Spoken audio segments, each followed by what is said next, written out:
Hey everyone, welcome back to Kali Plants. It's me again, Mark, and pardon the bad haircut that I have, okay? My sister has been practicing her haircutting skills with my head, and so I'm not looking so good. Okay, so now I think I want to show you, for this video, I wanted to show you some propagations of mine, how I do my propagations, and how I get more confident with my propagations, because recently I've been having a lot more success with my propagations, and I think I have some tips to share with you. So I'm going to be showing the camera, and while I do the propagation of some of my succulents here, I will be sharing to you the tips that I have. So we have here our two Graptopetalums that I've been planning on propagating for a long time. So let me just take this one. This is the Mendoza. Okay, let's put it here, and those are my tips. Okay, and here is the Mirine.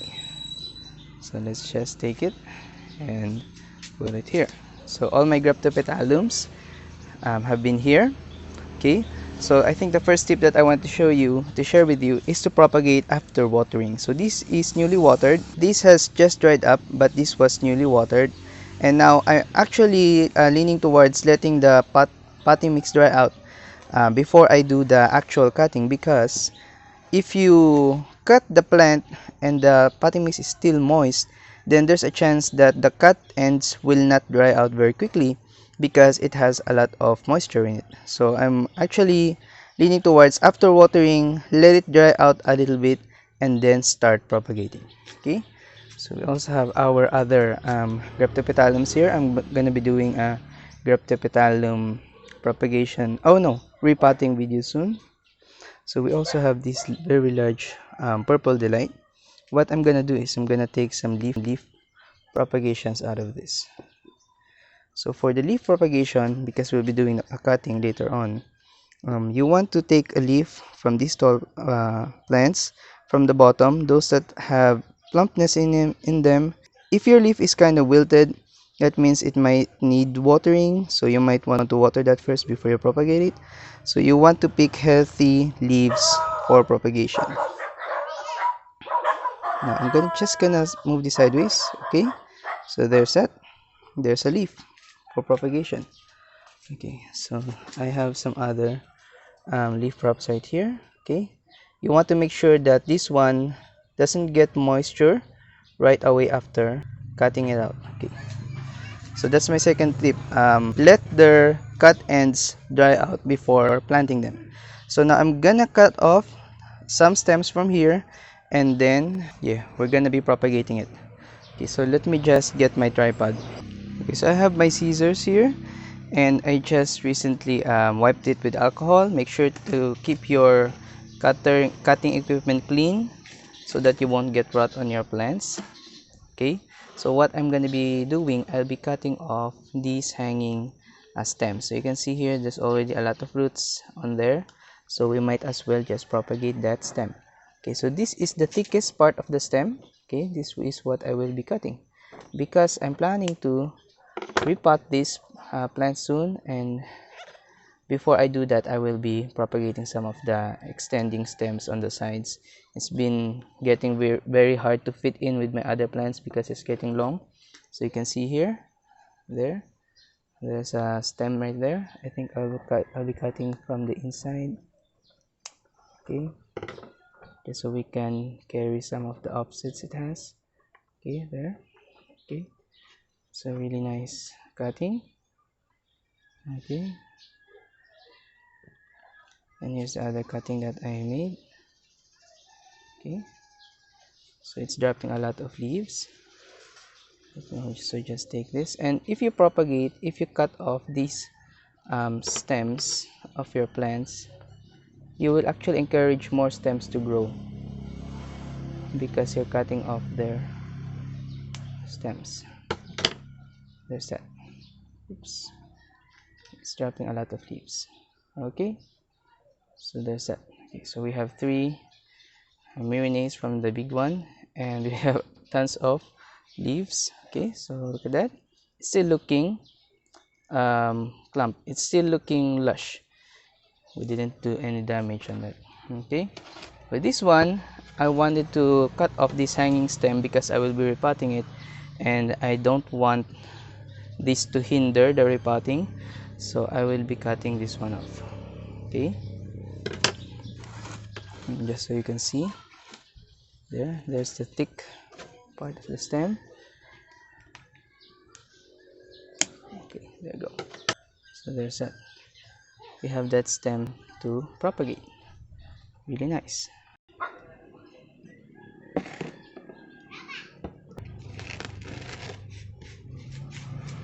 Okay, so now as I said before, it's better to wait until the cut ends dry out before replanting them. But now I'm going to be showing you how I replant them just so I can demonstrate it. Okay, so let's just move our camera. Okay, so now we have these pots that I added potting mix in, and we're just gonna be plopping down our propagations. Okay, so let me just punch a hole. I'm trying to do this very quickly because the sun is rising. Okay, and since we have already some roots there, what you can do is just plop it into there. Okay, now I will not be watering this because they're still wet. So if you want to repot right away, those cut ends, you might want to wait for them to dry out before you start watering. Okay, so there's that. This one. Okay, you could put this one in. These are really fast growers, so this will fill up the pot really quickly soon. Okay, so for my next tip, I forgot to say it, you actually want to try using an excellent potting mix for your propagations, something that will dry out also very quickly and also has some nutrients in it. So for these potting mixes, I added a little bit more vermicast so that it will have some nutrients so that it can grow more quickly. Now also, you might want to use a potting mix that doesn't dry out right away, because succulents that don't get moisture on the roots for a while will take longer to root, because roots really grow a lot in a humid situation. If it has some moisture, if it is sensing some moisture. So if your potting mix is drying out very quickly and it's not sensing any moisture, it might not attach to its potting mix. So you might want to use a potting mix that will retain some moisture for a while before it will dry out. Okay, for this one, I think I can just plop it into this one, no fuss. Okay, like that. So these stems, these rowdy stems that you're seeing here, they will start growing upwards where the sun is coming up. So they will not stay laying down like this, or probably they will trail, but they will soon grow up on their own. Now what you want to do after propagating your succulents, you can see here I have some leaf propagations there. You might want to put them in a microclimate that is bright but is not hot, because since they're not rooted yet, their leaves will tend to dry out very quickly if you put them in a very hot location right away. So you might want to give them some partial sun, but don't put them in the dark because they will etiolate and it will give you problems later on. So you might see here there's a etiolated leaf propagation. It will not look beautiful right away because it will etiolate in the dark. So you want to put it in a bright location without a lot of heat. You might want to put them probably under your taller succulents. So there's you can make a microclimate with that so that they will be protected from the hot sun. And also if you have a shaded area like with your haworthias, you might want to put your propagations right there. Now for the watering part, I had a footage of me watering my succulents yesterday. So I already have some grown up leaf propagations that were etiolating kind of bit, and some of the pots that I've had were drying out. The stems I had there were drying out, so I think I'm going to be replacing the potting mix on that one.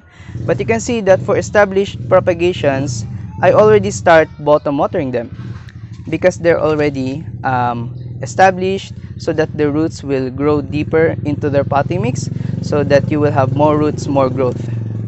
That is why I will recommend bottom watering for more established propagations. But if your propagations are still new, if you have leaf propagations like I have here, what you can do is really wait for their cut ends to dry up, and then you start watering their soil. So you might want to try putting the water on the soil only and not on the stem, not on the leaf itself, so that you can avoid rot and you can avoid problems in the long run. So what I'm using a long bottle that a bottle that has a spout, so you can buy this with succulent sets, and then you can just like, push the water onto their potting mix. Now for the potting mix that I use here, I think it was kind of hydrophobic, so I think that you might want to avoid that. You might want to add a bit of pumice so that it will absorb some water, because the potting mix that I used here is really not absorbing the water right away. So you might want to try a better potting mix than that. Now if you will really use a good potting mix for your succulents, you will really get quite a success with them, because I recently had this one. I think my greatest advice would be to choose a really good potting mix, because these succulents, these are new propagations, and they're already quite developing a lot. That's because I was using good potting mix for them. So pardon the light. Let me just take this one. This is a big variety. This is our Echeveria, oh no, a Graptoperia Phantom. So for me, I call it Phantom, and this is already quite a successful leaf propagation. And the potting mix it has, once I water it, the plant will absorb it right away. So the potting mix is really a crucial part for your propagations to grow. You don't want to put them in pure pumice. I've had failures with a lot of my propagations because I put them in pure pumice or in pumice heavy potting mixes. So you can see that there's no nutrients in that. It was, I think, pure carbonized rice hull and pumice, so it wasn't developing and it just died. Okay, another one of my leaf propagations right here. Let me just take it. Okay, so this is also a bigger variety. This is a Pachyveria Supreme. So you can see that it has already grown a lot. I can already sell this as a small size succulent, but this was a leaf propagation. Yes, this was truly a leaf propagation. So you can also have that success with your propagations if you use the right potting mix. So let me just show you a quick tour on my potting mix. Okay, so this is what I have. I'm using pumice, and I'm using carbonized rice hull, and I'm using vermicast. This is my vermicast, and I'm using alnus compost.